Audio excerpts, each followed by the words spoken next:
Graça e paz, meus irmãos. Hoje é 13 de fevereiro de 2020. Hoje é quinta-feira. Eu quero deixar uma palavra aqui em Tito 2, versículo 13, que diz assim: aguardando a bem-aventurada esperança e o aparecimento da glória do grande Deus e nosso Salvador, Jesus Cristo. O arrebatamento da igreja, meus irmãos, o arrebatamento pré-tribulacionista, ou seja, o arrebatamento antes da grande tribulação, ele é a bendita esperança da noiva, a bendita esperança da igreja.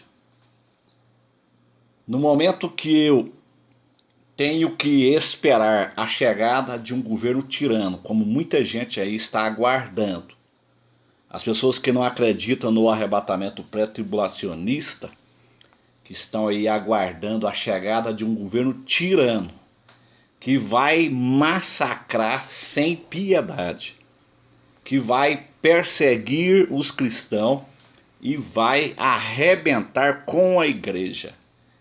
Então isto aí deixa de ser a bendita esperança.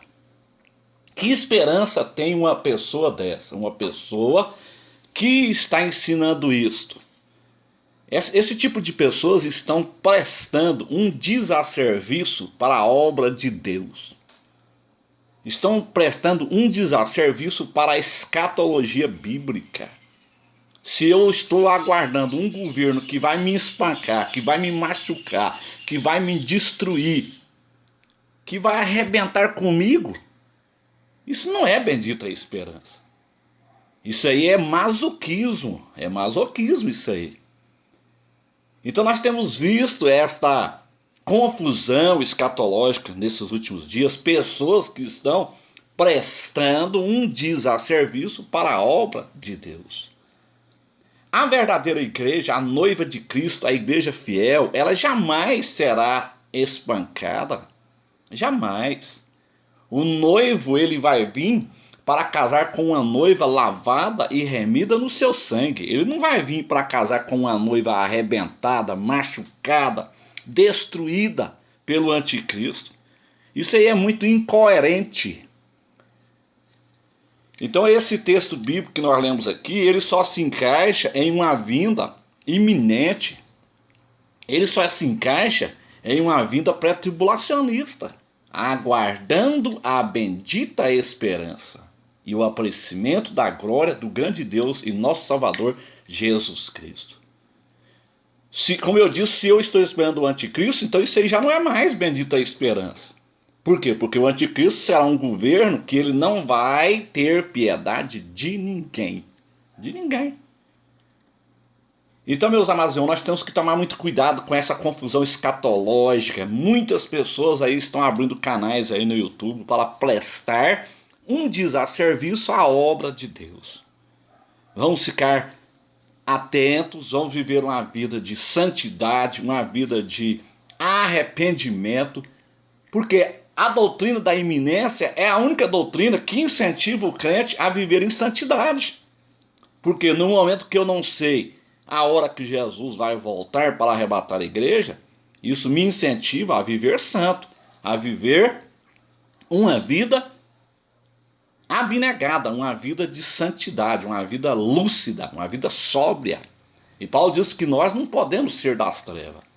Agora, se eu estou, por exemplo, aguardando a chegada do anticristo, isso me leva a viver uma vida de qualquer maneira.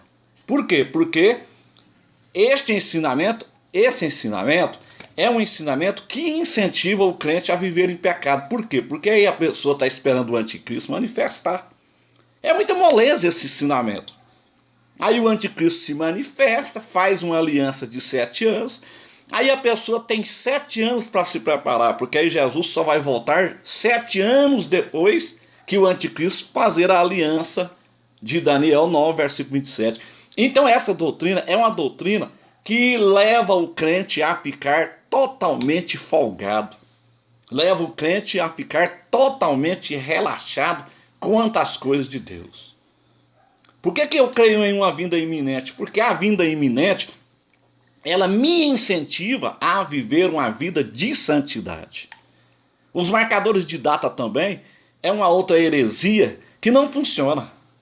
Porque se eu tenho que esperar Jesus voltar em uma data marcada pelo homem, então eu posso viver uma vida de qualquer maneira, até as vésperas da data que o profeta tal marcou, e aí nas vésperas da data eu me preparo para poder subir. Você acha que você vai passar a Deus para trás, meu irmão, com essa visão, com esse ensinamento?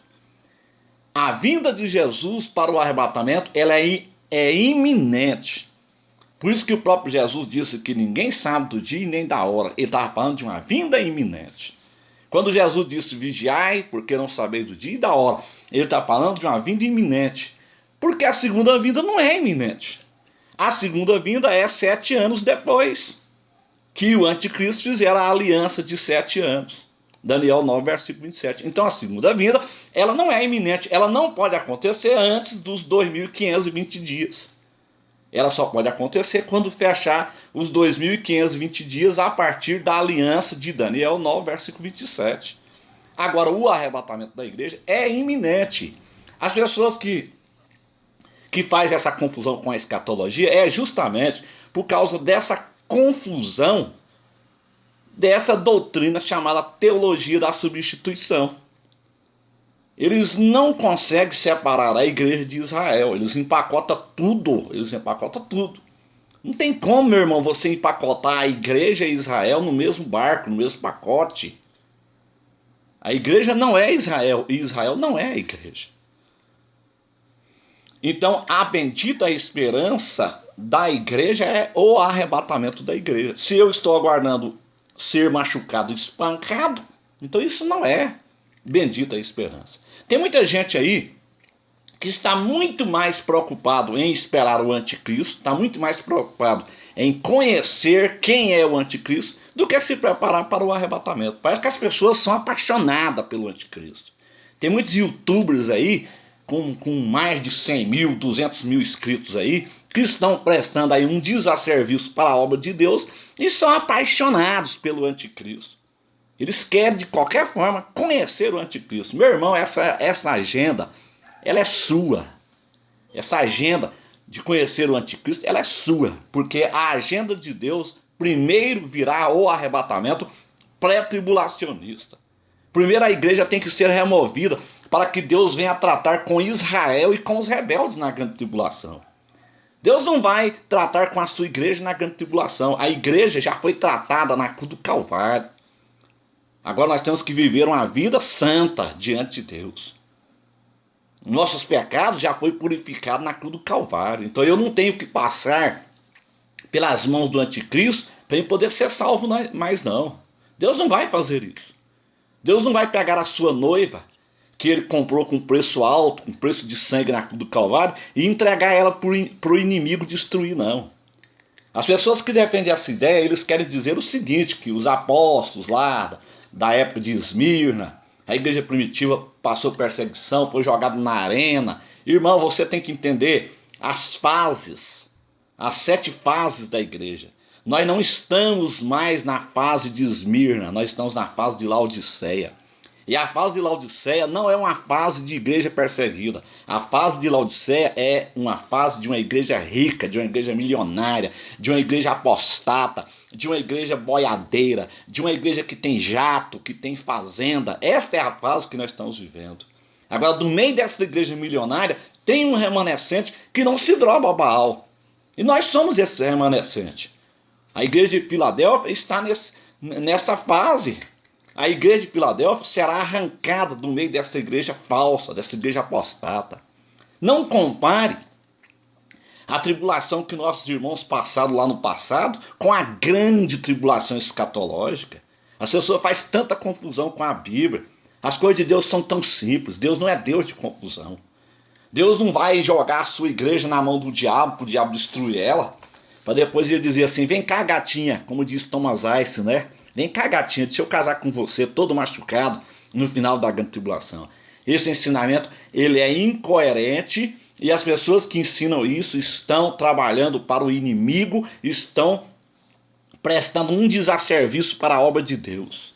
Por quê? Porque ensinando isso, você incentiva as pessoas a viver relaxado. E é isso que o diabo quer.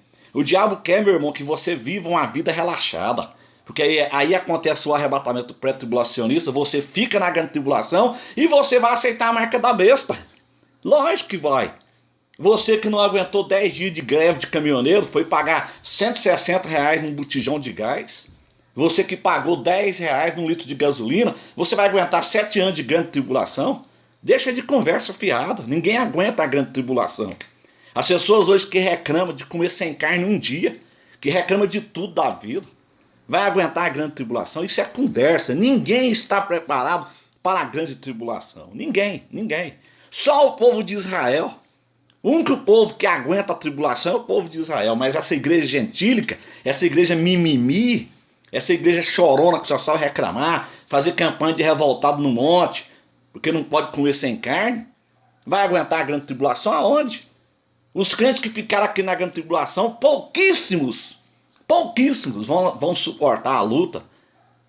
90% dos crentes que ficaram na grande tribulação vão aceitar a marca da besta.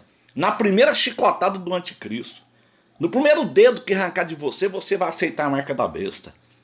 Então vamos deixar de seguir esse ensino falso. Vamos aguardar o arrebatamento, porque esta é a agenda de Deus. Ninguém tem que esperar anticristo.